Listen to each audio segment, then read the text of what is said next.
ఇక్కడ నువ్వు ఏమీ చేయకుండా ఎలక్షన్‌లో గెలిచిపోయి, మా సొమ్ముతో మిమ్మల్ని ఉద్ధరిస్తామని చెప్పి వచ్చి, మొత్తం ఫ్రీగా తీసుకుంటూ దేశాన్ని దోసుకు తింటా ఉంటే, మిమ్మల్ని గురించి మేము మాట్లాడాలా? మమ్మల్ని గురించి మీరు మాట్లాడాలా? ఓకే. ఎవరు మాట్లాడాలి? సినిమా వాళ్ళ గురించి రాజకీయ నాయకులు మాట్లాడాలి. రాజకీయ నాయకుల గురించి సినిమా వాళ్ళు యాజ్ ఇట్ ఈస్‌గా ప్రజలు. సినిమా వాడైనా గానీ ప్రజ. నేను రాజకీయ నాయకుడిని తిట్టే హక్కు నాకుంది. కానీ నేను వ్యాపారం చేసుకునేవాడిని తిట్టే హక్కు, నేను తప్పు చేశానుకో, నేను ఇన్కమ్ ట్యాక్స్ ఎగ్గొట్టాను, లేకపోతే రవాణా చేశాను, లేకపోతే ఏదో ప్రాసిక్యూషన్ చేశాను, నా మీద కేసు పెట్టను. చట్టరీత్యా ఏదంటే అది పెట్టాలి. చట్ట వ్యతిరేక చర్య నేను చేస్తే మాట్లాడే హక్కు నీకుంది. నా జీతాన్ని గురించి మాట్లాడే హక్కు నీకే ఉంది. నీకేమన్నా ఉంటే గట్టిగా మాట్లాడాలంటే, అయ్యో అండి సినిమాల ఇండస్ట్రీలో కార్మికులకు తక్కువ ఇస్తున్నారండి అని చెప్పు. నిజమే, నిజం అయ్యి ఉంటే అది నిజం అబద్ధం మేము చెప్తాం. అంతే తప్ప వాడిని తీసుకున్నాడు వీడిని తీసుకున్నాడు నువ్వే ఓడిపోయా, నువ్వు తీసుకునే దాని గురించి మాట్లాడు. నేను I would have been happy అండి. ఆయన ఏమండి మనంతా డబ్బు ఉన్నవాళ్ళం ఇంత తీసుకుంటున్నాం, ప్రజల సొమ్ము వేస్ట్ అయిపోతుంది, మనం ఇవన్నీ క్యాన్సిల్ చేద్దాం అని ఒక మాట అని ఉంటే అసలు ఆయన కాళ్ళకి దండం పెట్టేవాడిని. అంటే ఆయన విజయసాయి రెడ్డి అలా మాట్లాడినప్పుడు మీలాంటి వాళ్ళు అరా కొర మాట్లాడారు. ఇంకా ఒకసారి ఆ ఫంక్షన్ లో చిరంజీవి గారు మాట్లాడేటప్పటికి వరుసగా మీద పడిపోయారు పొలిటికల్ అందరూ కూడా, పొకోడి గాళ్ళు అని ఇట్లా రకరకాలుగా కామెంట్ చేయడం. ఎందుకు పరిశ్రమ నుంచి ఎవరు స్పందించలేకపోయారు? మనకి సిగ్గులేదు. చివరికి చిరంజీవి గారు చెప్పారు, చిరంజీవి గారికి హ్యాట్స్ ఆఫ్. ఎందుకంటే ఇంతకాలానికి ఆయన ధైర్యం చేసి చెప్పాడు. అది ఆయన మాట్లాడు మామూలుగా మాట్లాడలేదు, ఎప్పుడు మాట్లాడాడు. ఫస్ట్ టైం మాట్లాడాడు. ఎవరు నిలబడ్డారు, ఎవరు మాట్లాడారు అసలు? నేను ఆయనకి పర్సనల్గా చెప్పా, ఏమంటే మీకు ఎవరు రారు, ఆయన సీఎం దగ్గరికి వెళ్ళినప్పుడు చెప్పి ఎవరు రారు మీరు ఇంట్లో ఇన్వాల్వ్ అవుద్దని ఆయనకి చెప్పాను. ఆయన కోపం వచ్చింది. సీఎం దగ్గరికి వెళ్ళారు వీళ్ళందరిని తీసుకుని. ఆ రోజే చెప్పా, మీరు ఇందులో ఏలు పెట్టొద్దు, ఇదేంటి తేనె తుట్టిది, మిమ్మల్ని కరుస్తే తప్ప ఎవరు రారు మీ దగ్గరికి అని చెప్పాను ఆయనకి. అడగండి మీరు, నేను చెప్పానో లేదు అడగండి. ఓకే ఓకే ఓకే చెప్పాను. ఆయన చెప్పారు రారు, ఎందుకు వస్తారు వాళ్ళు, వాళ్ళ అవసరానికి చిరంజీవి గారిని వాడుకుంటారు, మామూలుగా కాదు అసలు వాళ్ళు వాడుకుంటారు. ఈయన అమాయకుడు పడిపోతూ ఉంటాడు. చెప్పానండి ఆయన నాకు నా బాధ్యతగా నేను చెప్పాను. నాకు సంబంధం లేదు ఇక ఎంత మనకేం, నన్ను ఇంట్లో మనిషిం కాదు, కట్టేసి వెళ్తానికి వీల్లేదు అనలేం కదా. మనకు ఇప్పుడు మామూలుగా మనకి కొంచెం శత్రుత్వంగా ఉంటాం. ఒక పార్టీలో కొంతమంది ఉంటారు, ఇంకో పార్టీలో కొంతమంది ఉంటారు. టీడీపీలో కొంతమంది ఉండొచ్చు, వైసీపీలో కొంతమంది ఇంకా వీళ్ళు మనం ఇప్పుడు పోసాన్ గారు లాంటి కానీ ఇటువంటి కాంట్రవర్సీ కానీ మాట్లాడడం, ఒకళ్ళు తిడతాం కానీ ఇంకోళ్ళు తిడతాం కానీ, సినిమా వాళ్ళకి గొడవ, ఆ రాజకీయాల వాళ్ళు సినిమాలు కొట్టుకోవడం, దెబ్బలాడుకోవడం, వాటి గురించి మీరేం చెప్తారు? అంటే నేను వాళ్ళు సినిమా వాళ్ళుగా నేను కన్సిడర్ చేయను, బయట తిట్టుకోవటం మొదలెడుతుంది. ఎందుకంటే ఇతను ఎక్కువ అతను తక్కువ అనేది లేదు, అందరూ అదే మాట్లాడుతున్నారు. ఆ భాష మన బాగలేదు, చండాలంగా ఉంది భాష.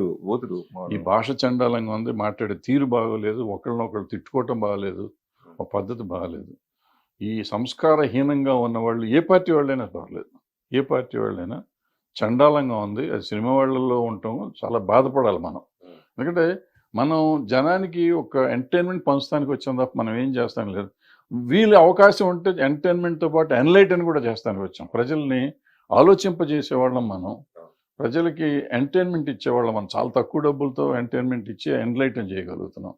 అటువంటి మనం ఈ ద్వేషభావాన్ని ఎప్పుడైతే పెంచుతున్నామో, ఆ సినిమాల్లో కానీ బయట కానీ, అది చాలా తప్పు. అది అవసరం లేదు మనకి.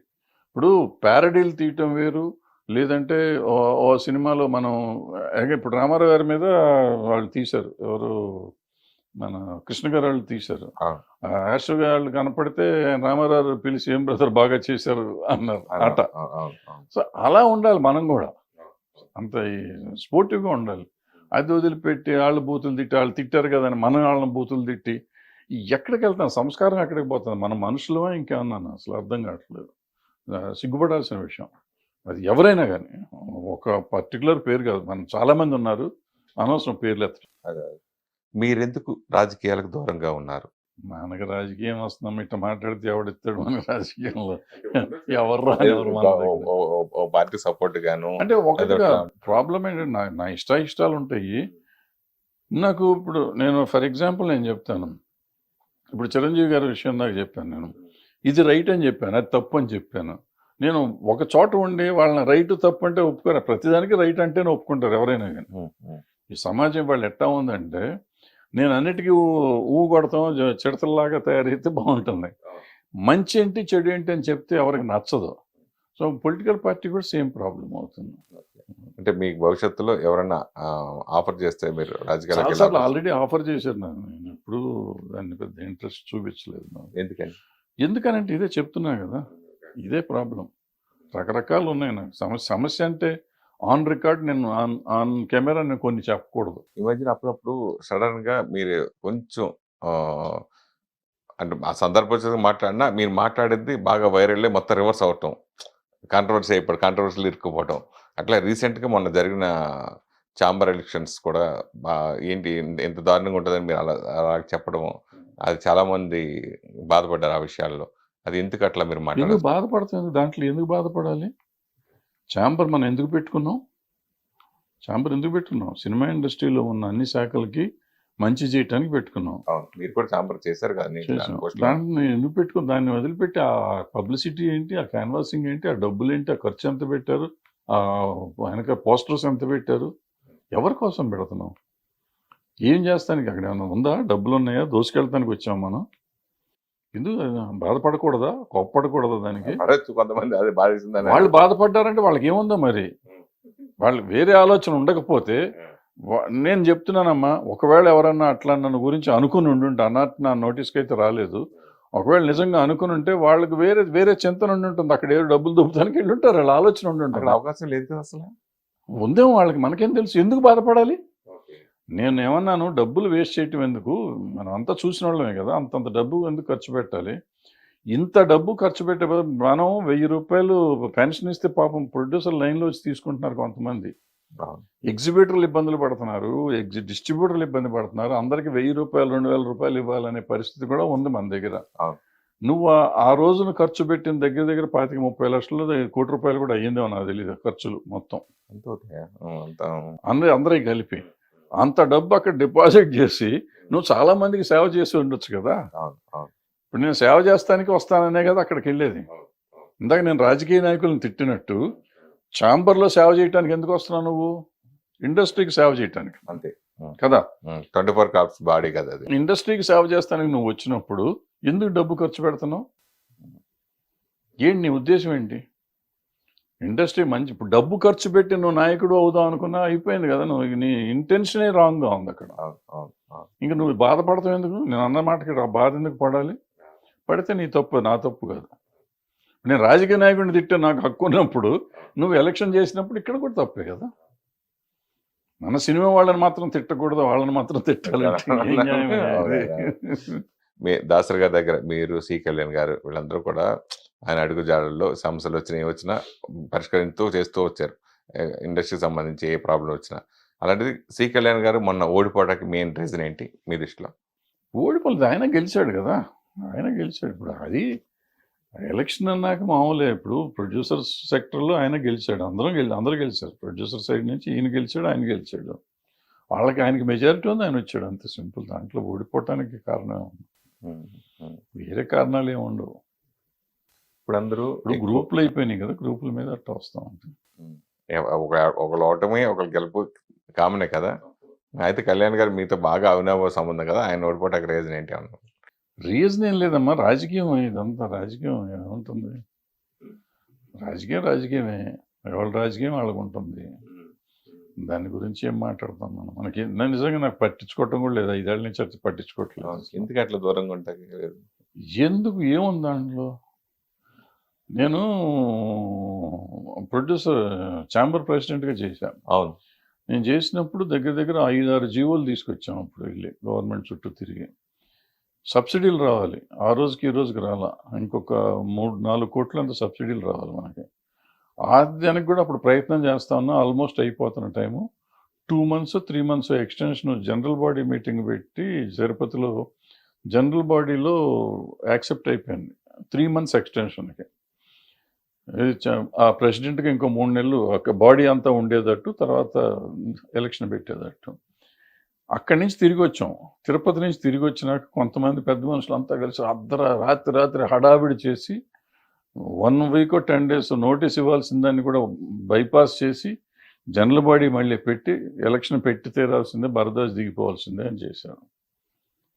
సరే, నన్ను దింపేశారు. నన్ను దింపితే నాకు ఊడిందేం లేదు, నాకు పోయిందేమన్నా ఉందా? పోనీ సబ్సిడీ తెచ్చారు, ఈ రోజుకి రాలా. ఓకే, పాపం చాలా మంది అలా బలైపోయారు. 40 మందికి రావాలి 3 కోట్లు. ఇప్పుడు ఒక ప్రొడ్యూసర్ గారు వెళ్ళి కోర్టుకి వెళ్ళి ఆయనకు ఆర్డర్ వచ్చింది, 52% ఆంధ్ర గవర్నమెంట్, 48% తెలంగాణ గవర్నమెంట్ ఇవ్వాలని. ఆ జీవో చూసినాక నేను ఒక స్టేట్మెంట్ ఇచ్చి, ఈ రోజు వరకు ఎవరు ఇవ్వాలా, ఇంకా ఎవరు మాట్లాడతలా. నేను 3 సార్లు చెప్పా దీని గురించి. ఆ గవర్నమెంట్ ఈ గవర్నమెంట్ అంటే చెరు 2 కోట్లు 2.5 కోట్లు అవుతుంది అంతే. Okay okay. ఈ 2 కోట్లు అనేది పెద్ద విషయం కాదు. వీళ్ళు ఇన్ని కొట్టుకునే బదులు మొన్న ఎలక్షన్లో ఖర్చు పెట్టిన డబ్బులు వీళ్ళకి ఇవ్వచ్చు, లేదనుకుంటే ఆ సీఎం దగ్గరికి ఈ సీఎం దగ్గరికి వెళ్ళి డబ్బులు ఇప్పించవచ్చు. 2 కోట్లు వాళ్ళకి పెద్ద అమౌంట్ కాదు వాళ్ళ గవర్నమెంట్కి. ఓకే. ఇటువంటివి చేయాలి కదా. ఏమీ చేయకుండా ఎదవ రాజకీయం చేసి వాడు ఉండకూడదు వీడు ఉండకూడదు, వీడిని నాశనం చేద్దాం వాడిని నాశనం చేద్దాం అనుకునే వాళ్ళు ఉన్న సమాజంలో మనం ఎందుకు దూరాలు ఏలెందుకు పెట్టాలి? నాకు అవసరం లేదుగా. ఇప్పుడు నేను చెడు చేస్తా అంటే నన్ను పంపించేయి, నేను మంచి చేస్తా అంటే మంచి చేస్తున్నాను వద్దనుకుంటే. ఆ రోజు ఆన్లైన్ చేయించాను నేను జియో, ఇది ఆన్లైన్ సేల్స్ ఉండాలని చెప్పి. ఆ రోజు ఆపారు. సబ్సిడీ కాదు, మన టికెటింగ్, ఆన్లైన్ టికెటింగ్. ఆ రోజు అప్పుడు నేను జియో తెచ్చేసాను ఆ రోజు. Okay okay. ఆ జియోలో అది మాత్రం పార్టిసిపేట్ చేయకుండా, అది ఇది చేయకుండా ఆపారు దాన్ని. ఇవాళ దాని గురించి మాట్లాడుతున్నారు. ఏంటి ఇదంతా? సో ఇటువంటి వాళ్ళ గురించి మనం ఎక్కువసేపు మాట్లాడుకోవటం, ఎక్కువ చేయటం అవసరం. అంటే ఇప్పుడు ప్రతి ఒక్కరికి ఒక ప్యాషన్గా అనుకోవచ్చు, లేదని అనుకోవచ్చు. మెయిన్ ఏంటంటే అన్నీ ఇప్పుడు పాన్ ఇండియా సినిమాలు అయిపోయినాయి బాగా ఎక్కువ. ఆ మోజులో కొంతమంది యంగ్ హీరోలు కూడా చాలామంది ఇది పాన్ ఇండియా సినిమా చేయాలని చెప్పేసి దర్శకులతో ఆ టైప్ కథలు మనం రెడీ చేయించుకోవడం, తర్వాత ప్రొడ్యూసర్ ప్రెషర్ వాళ్ళు చేయడం, చివరికి రిలీజ్ టైంకి వచ్చేటప్పటికి అది పాన్ ఇండియా సినిమాగా కాకుండా ఓన్లీ సౌత్ ఇండియా సినిమాలో రెండు తెలుగు తమిళ ఇట్లా చేయడం ఆగిపోవడం, రియల్గా అనుకున్నది మళ్ళీ ఇలా మారటం, ఇట్లా ఎక్కువ సంఘటనలు జరుగుతాయి. మనం చూస్తూనే ఉన్నాం దాని గురించి.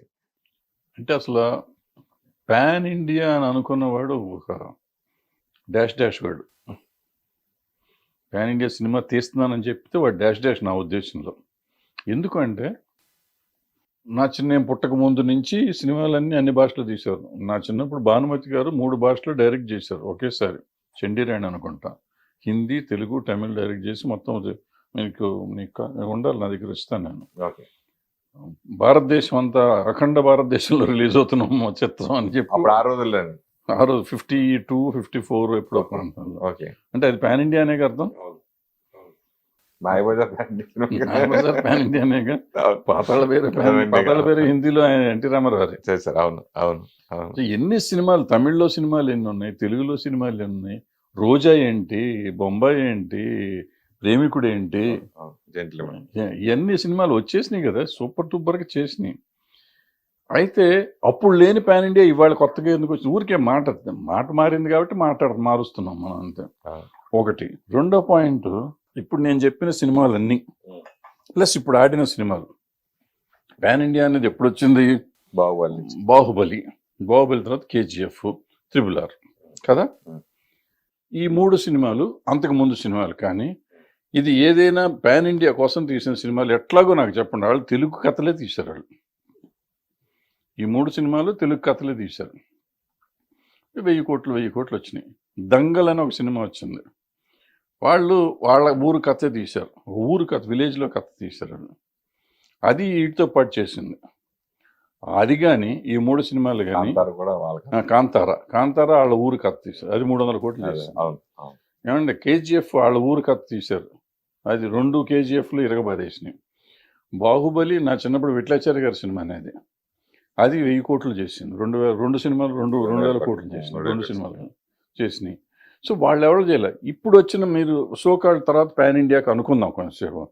మొన్న పిల్లడు నిఖిల్ సినిమా ఒకటి వచ్చింది, స్పై కాదు, దానికి ముందు కార్తికేయ 2 అతను తెలుగు సినిమా తీసుకున్నాడు, అది హిందీలో డబ్ చేసి రిలీజ్ చేస్తే అది హిందీలో కూడా హిట్ అయింది, పెద్ద హిట్ అయింది. నేను చెప్పొచ్చేది ఏంటంటే, నీ భాషని నమ్ముకుని నీ కథ నువ్వు సినిమా తీయి. మనం సినిమా అనేది అందరికీ నచ్చేదే. మనం రీమేక్లు ఎందుకు చేస్తున్నాం? చాలా సినిమాలు మనకు అన్ని భాషలో రీమేక్ అయిన సినిమాలు ఉన్నాయి మన తెలుగు సినిమాలు. అంటే పాన్ ఇండియాలేగా. కథ కావాలి, కథ పాన్ ఇండియా ఉండాలి, కథలో ఆర్టిస్టులు కాదు. ఇక్కడ ఏంటంటే హంగులతో పాన్ ఇండియా అంటున్నారు వీళ్ళు. నువ్వు కథ సినిమా తీస్తే ఆ కథ ఆటోమేటిక్గా పాన్ ఇండియా అవుతుంది. ఇప్పుడు పుష్ప 2 కూడా వస్తుంది. పుష్ప ఉంది, మన ఇందాక చెప్పిన దాంట్లో పుష్ప ఉంది, టూస్ కాదు పుష్ప. వాడు ఇక్కడ కథేగా తీసుకున్నాడు ఆయన. దాంట్లో ఏముంది?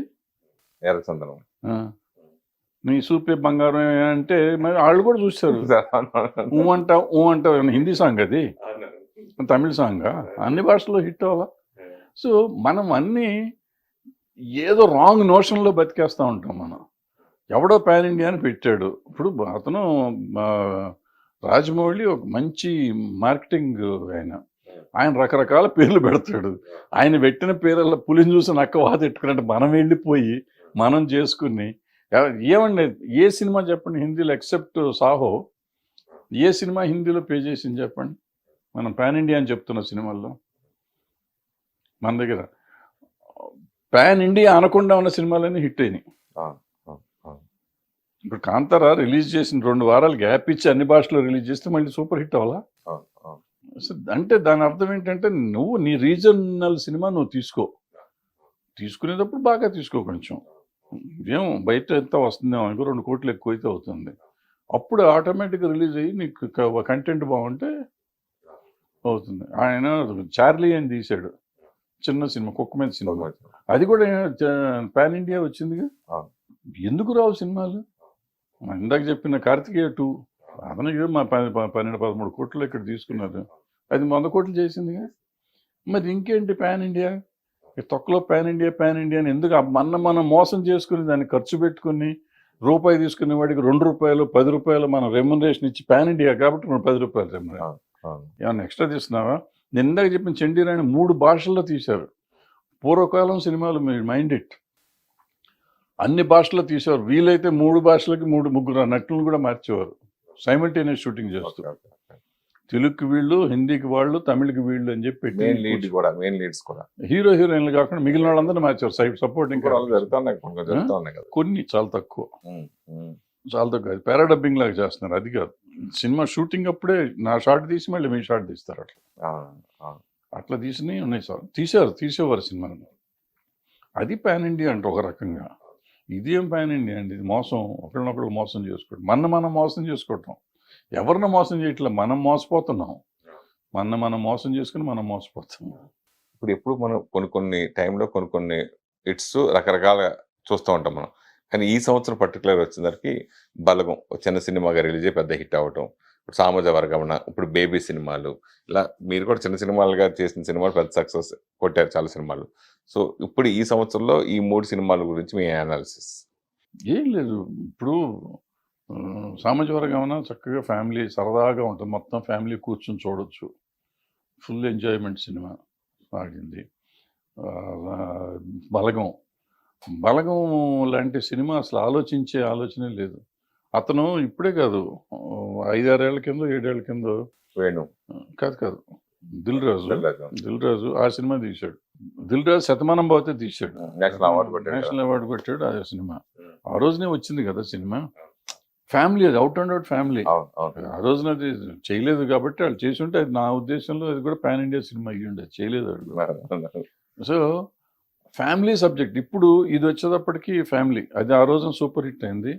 ఆ తర్వాత ఇది మళ్ళీ ఫ్యామిలీ సబ్జెక్ట్ వచ్చింది. ఇది కొత్త ఆర్టిస్టులను పెట్టి మొత్తం తెలంగాణలో ఉన్న ఆ చావు మీద వచ్చే ఇది ప్రతి ఇంట్లో జరుగుతుంది. తెలంగాణలోనే కదా, ఆంధ్రాలో కూడా అదే జరుగుతుంది. ప్లస్ మీకు అక్కడ చక్కగా కాకి సెంటిమెంట్ పెట్టి, అంటే నీళ్ళు మనం అందరం కలిసి ఉంటేనే మనం నమ్మకం కాకి ముట్టుకుంటాం. ఎందుకంటే మన వాళ్ళ ఆత్మ శాంతించాలంటే వాళ్ళ కోరిక నెరవేరాలి, చచ్చిపోయే ముందు కోరిక నెరవేరాలి. ఆ కోరిక ఏంటంటే అందరూ కలిసి ఉండాలి. చాలా అద్భుతమైన కాన్సెప్ట్. సో ఇప్పుడు మనం అందరం కొట్టుకుసేస్తున్నాం, రోజు తెల్లారలేస్తే కొట్టుకోవటమే కదా. కలిసి ఉండాలని చెప్తే సంభవ్ ఎక్కడో కనెక్ట్ అయ్యారు పబ్లిక్. ఎందుకంటే మన ఇళ్లలో ఎవరన్నా చచ్చిపోగానే మన ఆస్తుల కోసం కొట్టుకోవటం ఇవన్నీ మామూలు రొటీన్ కథలే. అది చూసేసరికి ఒకటికాడికి ఒక చిన్న షాక్ వచ్చింది. లేకపోతే ఆంధ్రాలో ఆడతాం ఏంటి, తెలంగాణ సినిమా కదా, ఆంధ్రాలో ఎందుకు ఆడింది, ఆంధ్రాలో సూపర్ హిట్ కదా అది. సో అట్లా అది వచ్చింది. ఈ తర్వాత బేబీకి వచ్చేటప్పటికి ఇవాళ సమాజంలో జరుగుతుంది, ఈ అమ్మాయిలు ఏమి రెక్లెస్గా ఉంటున్నారు అనేదాన్ని వాళ్ళు కళ్ళ కట్టినట్టు చూపించారు. కళ్ళకి కట్టినట్టు చూపించినట్టు అనిపించింది. వాళ్ళకి అనిపించింది. అది రైటా తప్పా అని డిస్కషన్కి వెళ్తే అది వేరే సంగతి. వాళ్ళకి అనిపించింది. వాళ్ళు చూసేసారు, విపరీతంగా ఎగబడి చూసేసారు. ఫ్యామిలీతో వెళ్ళి చూసే సినిమా అనిపిస్తుంది అసలు అదే మామూలుగా. చూస్తున్నాక ఇంక మనం ఎవరిలో అండి కామెంట్ చేయటానికి. ఇప్పుడు నాకు నచ్చి నేను చూసేస్తున్నా కానీ అది కరెక్టా తప్పు అంటే 100 కోట్లు అయిపోయింది అది. అయిపోయింది. మన ఇప్పుడు నువ్వు తప్పు తప్పు అయితే ఏంటయ్యా అంటాడు. మనం తప్పు అన్నాం అనుకో, అయితే ఏంటి జనం చూస్తున్నారు కదా. అవును అవును అవును రామారావు గారు ఏమన్నాడు, జనం మెచ్చిన సినిమా సినిమా అన్నాడు. అవును అవును మనం నచ్చి ఇప్పుడు నేను అద్భుతమైన సినిమా తీశాను చూడలా, ఇంకేముంది. అవును అవును. గుడ్ సినిమా ఉండటం కాదు, గుడ్ సినిమా కాదు, జనం చూసే సినిమా తీయాలి. అప్పట్లో పైరసీ వస్తుంది, ఇంక సినిమా ఇండస్ట్రీ అయిపోయింది, లేదంటే వీడియోలు ఇలా కాపీ పడుతున్నాయి, ఇట్లా ఇప్పుడేమో ఓటీటీ వచ్చేస్తుంది, ఇంక సినిమా క్లోజు, ఇలా అనుకునే టైంలో ఇలా సినిమాలు సక్సెస్ అవ్వడం అనేది ఇంకెందొచ్చిన సినిమా అనేది ఎప్పుడు బతికే ఉంటుందంటారా? 100% బతికుంటుంది. ఇప్పుడు నేను ఫర్ ఎగ్జాంపుల్ కార్తికేయ 2 చెప్తాను. కార్తికేయ 2 నేను ఇట్లా టీవీలో చూసి నేను ప్రొడ్యూసర్కి ఫోన్ చేశాను, నాకు ఎట్టగిన సినిమా చూపించాను. థియేటర్ల కోసం ట్రై చేశాను. ఇప్పుడు ఈ బలగం ఇవన్నీ వచ్చినాక ఏంటంటే సినిమా ఓటీటీలో రిలీజ్ అయినాక కూడా థియేటర్లో రన్ అవుతుంది. అప్పుడు అది రన్ అవ్వాల.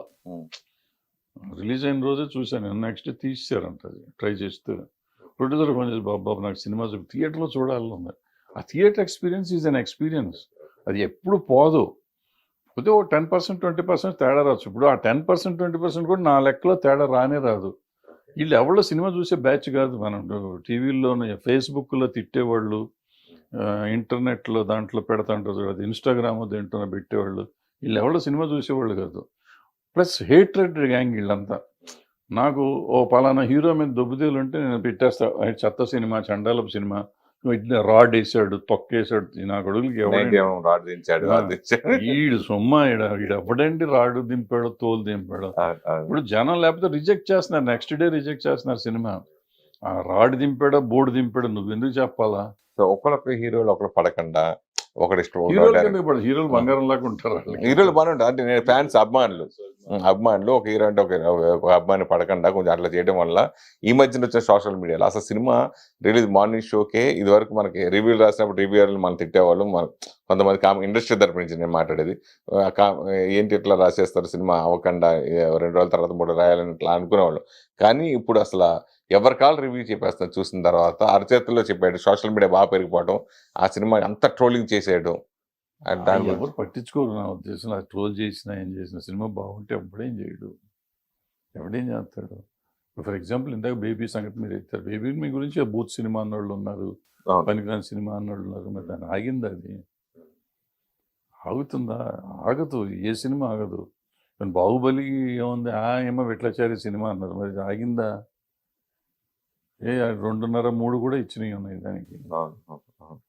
త్రిబుల్ ఆర్ ఏముంది సినిమా అన్నారు, మరి ఆగిందా? 1000 కోట్లు చేసింది. ఇవన్నీ మనం అనవసరంగా భ్రమపడతాం అనమాట. మనకిష్టం లేకపోతే దాన్ని 100 అంటాం. నాకు నచ్చి ఉండకపోవచ్చు త్రిబుల్ ఆర్, తప్పలేదు, నా ఇష్టం, నేను టికెట్ పెట్టుకున్నాను, నాకు నచ్చకపోవచ్చు. బట్ దాని గురించి రాడు తొక్క తోటకూర నువ్వు టెక్నికల్గా చెప్పు, నాకు ఈ సినిమా ఇట్లా ఎందుకు బాగాలేదని నువ్వు చెప్పు, తప్పులేదు. అది నీ ఇష్టం, నీ అభిప్రాయం, డబ్బులు పెట్టుకున్నావు కాబట్టి. అది కూడా అవసరం ఏంటి, నీకేం పని లేదా? శుభ్రంగా అమ్మ నాన్న చదివించారు, ఉద్యోగం చేసుకుంటున్నావు, చదువుకుంటున్నావు, ఉండగా దీంట్లో పెట్టి ఇది రాడురా, ఇది బోర్డురా, నీకెందుకు ఇది అవసరమే ఉంది? If it is a profession, నేను క్రిటిక్ని, నాకు ఇదే పని అన్న తప్పులేదు. క్రిటికల్గా చెప్పండి, తప్పులేదు.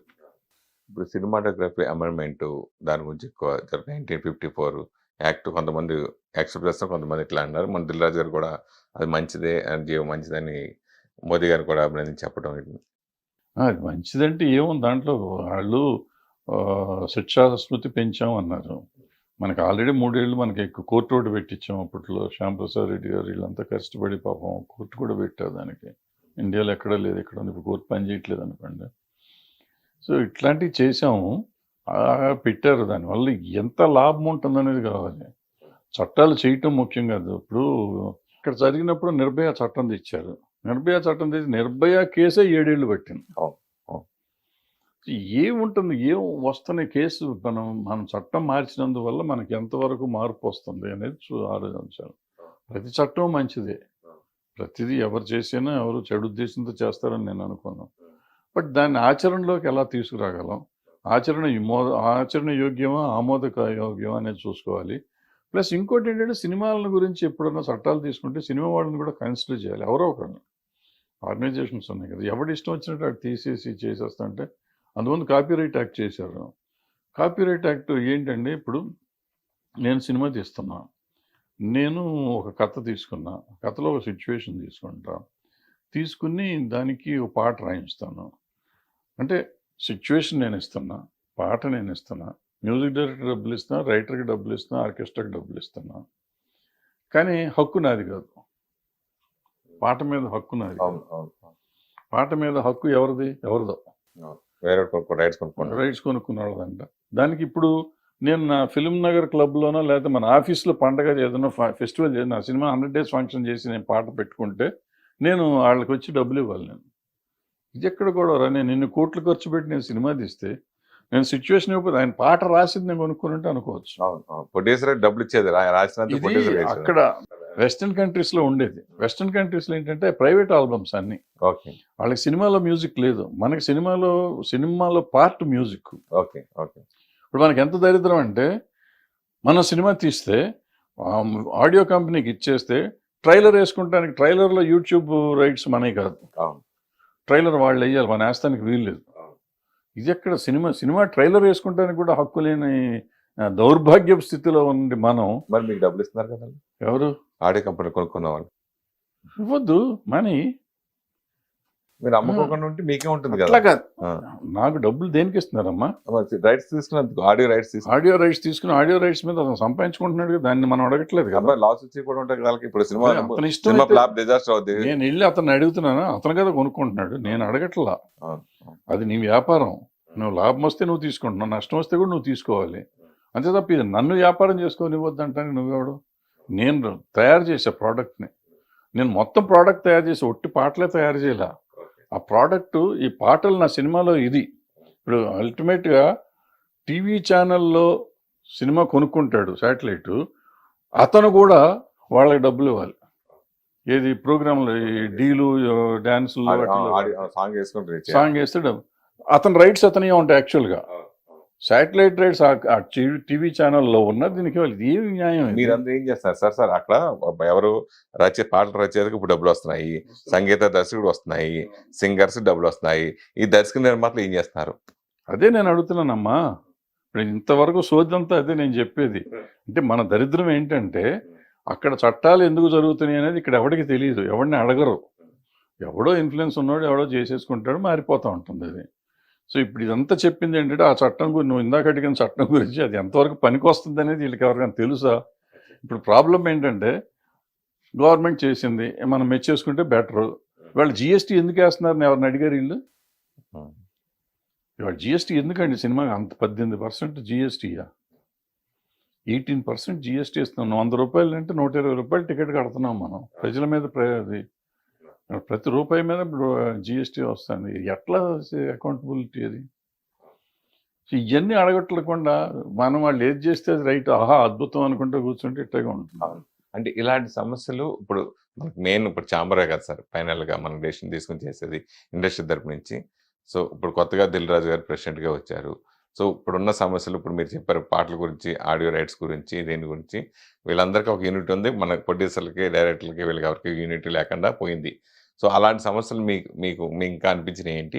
ఆ సమస్యల్ని ఇప్పుడు దిల్ రాజు గారు పరిష్కరించగలగరా, చేయగలుగుతారన్న నమ్మకం మీకు ఉందా? మనకి తెలియదు, మనకెందుకు వచ్చింది చెప్పు.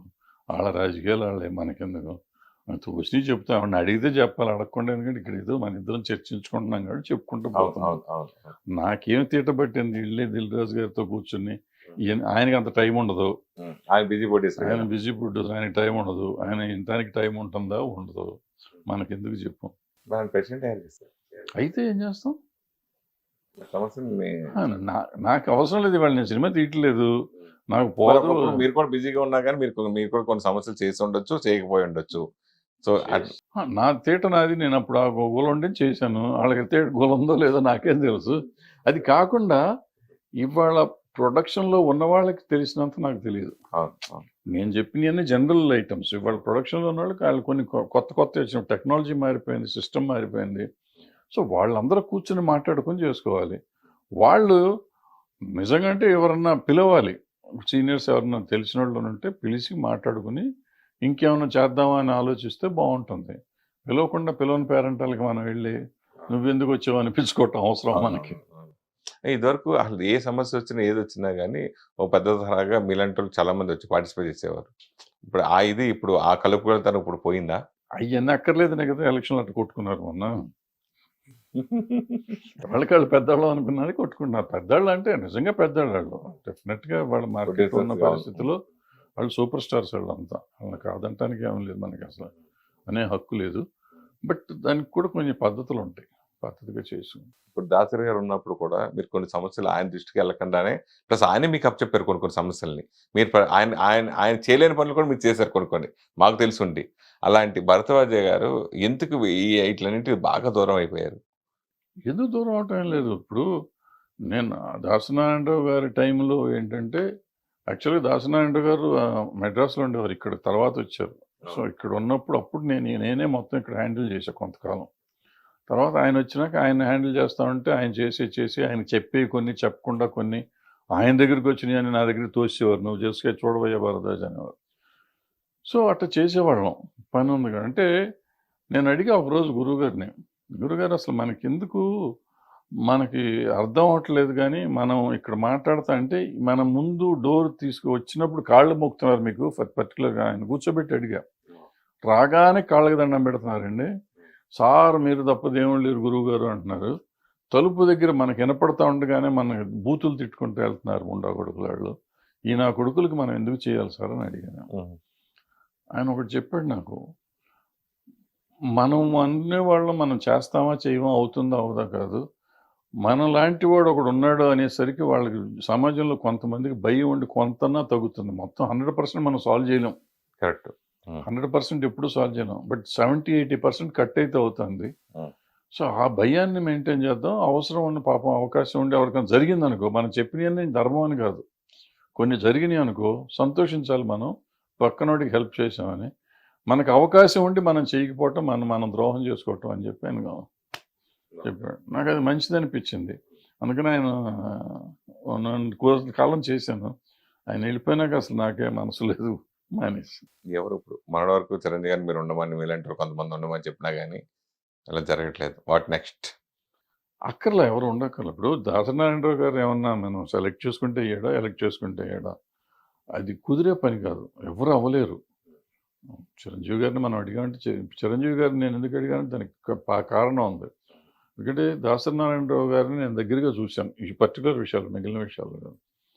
దానికి ఒకటి స్తోమత ఉండాలి. 2 కంట్రోల్ ఉండాలి. కంట్రోల్ అంటే మనం అప్రోచ్ అవ్వగలిగే తాహత ఉండాలి. ఆ దాసనారాయణరావు గారు సినిమాలు తీసినా తీయకపోయినా మొత్తం ఇండస్ట్రీలో ఉన్న ప్రతి వాడితోనూ సెక్రటరీ చేసి ఫోన్ చేయమంటే అవతల ఫోన్ ఎత్తుతారు. నువ్వు ఫోన్ చేస్తే ఎవరు ఎత్తరు వాళ్ళ ఫోన్. బట్ చిరంజీవి గారు ఫోన్ చేస్తే ఎత్తుతారు. సో, అందుకని చిరంజీవి గారు ఉండాలన్న. ప్లస్ నలుగురిని పిలిస్తే కూర్చోబెడితే అక్కడ ఇంటికి వస్తే పిలిపిస్తానికి ఆయన ఇంటికి వస్తే కూర్చుంటానికి టీ ఇస్తానికి మా ఇంటికి వస్తానికి ఎవరు రాలేరు. ఇవన్నీ మన వరకు మనం తాహత లేదు, స్తోమత లేదు, తాహత లేదు. 2 పాయింట్లు. ప్లస్ ఏంటంటే ఈ మూడోది ఒకటి ఉంది నాకు. అవగాహన ఉంది వీటన్నిటి మీద, ఇండస్ట్రీ మీద. సో, బట్ చిరంజీవి గారు లాంటి వాళ్ళు చూసుకుని ఎవరినో నన్ను కళ్యాణ్ మన CCC అప్పుడు మమ్మల్ని అందరినీ పిలిచేట్టు చేశారు. అట్లా కోపప్ చేసుకొని చేయగలిగితే బాగానే ఉంటుంది అనే ఉద్దేశం నాది. నన్ను పిలవాలనే ఉద్దేశం కాదు. ఎవరో ఒకళ్ళని ఆయనకి తెలిసిన వాళ్ళు ఉంటారు కదా, వాళ్ళని పిలుచుకొని చేసుకుంటే బాగుంటుంది. Easy control. ఆ తర్వాత చిరంజీవి గారు ఉన్నప్పుడే కొన్ని జరిగినాయి కూడా. చిరంజీవి గారు కోఆర్డినేట్ చేశారు కాబట్టే కొన్ని జరిగినాయి, జరగకూడనివి కూడా జరిగినాయి. ఓకే. సో, అలాంటి వాళ్ళు ఉండాలి. దానికి ఏంటంటే అవసరమైనప్పుడు మనం కలుపుకునేటట్టు ఉండాలి. ఇప్పుడు నేను అనుకోవటం చిరంజీవి గారికి కూడా చేయి దాటిపోయిందేమో అనుకుంటున్నాను. ఇప్పుడు అంత డిఫరెంట్‌గా తయారైపోయింది సమాజం, ఇండస్ట్రీ. ఎవరి కాళ్ళే కొంచెం సెల్ఫ్ మేడ్ ఎక్కువైపోయింది. సెల్ఫ్ మేడ్ అయిపోయారు. వైషమ్యాలు పెరిగిపోయినాయి ఒకళ్ళకొకళ్ళు. అది I don't think it works out. ఇప్పుడు సినిమా పరిశ్రమకి రిలేటెడ్గా ఉండే గవర్నమెంట్ పోస్టులు దాంట్లో అసలు సినిమాకి సంబంధం లేని ఉంటాం. ఇప్పుడు ఎఫ్డీసీ చైర్మన్ ఆంధ్రాలో అంటే ఓకే, పోసాని గారికి ఇచ్చారు, ఒక సినిమా వాడు ఓకే. ఇప్పుడు మన తెలంగాణ విషయానికి వచ్చిన తర్వాత అనిల్ అనే ఆయన రావటం, అంటే మీలాంటి సీనియర్స్ బోర్డు మంది చాలా మంది ఉండగా, సో ఆ పోస్టులు కూడా మీరు ఎందుకు హిట్ టీవీ యాప్